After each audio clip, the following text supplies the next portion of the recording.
We often think of procurement as simply a means to an end, but procurement is a process that has tremendous impacts on well-being and equity in our country.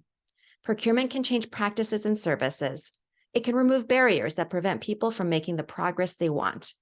And it's an important lever for social change that can alter the landscape of our systems and orient them towards eliminating inequities instead of perpetuating them. This video will introduce you to a toolkit designed specifically for procurement using well-being as a design principle. It was originally designed for human services, but has applications across diverse fields such as the built environment, healthcare, justice systems, and more. The toolkit consists of 6 principles: ideas for how to make the process more equitable, and how that would change your bidders' conferences.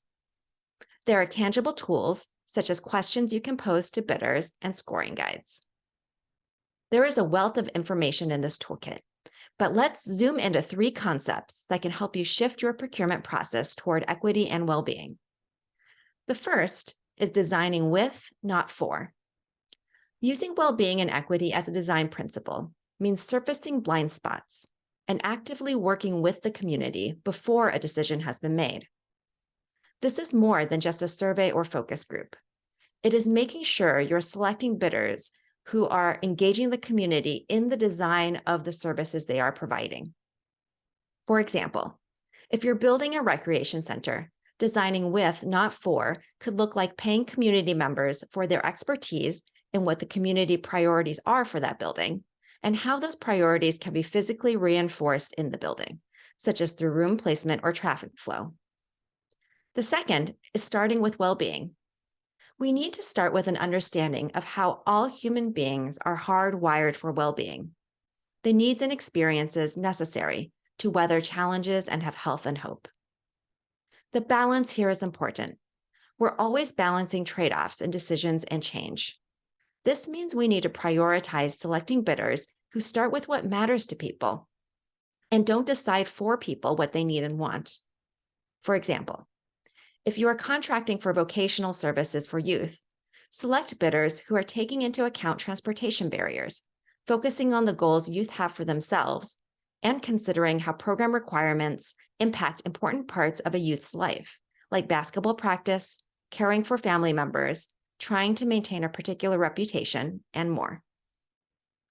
Finally, let's look at how to write your request for proposals or request for response. The toolkit includes multiple suggestions for making RFRs or RFPs more accessible and equitable. One is making sure your RFR or RFP is in plain language.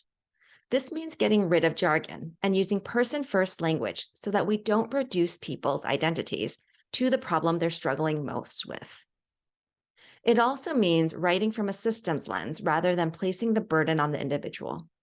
For example, instead of saying too many people fail to manage diabetes properly, providing a systems context.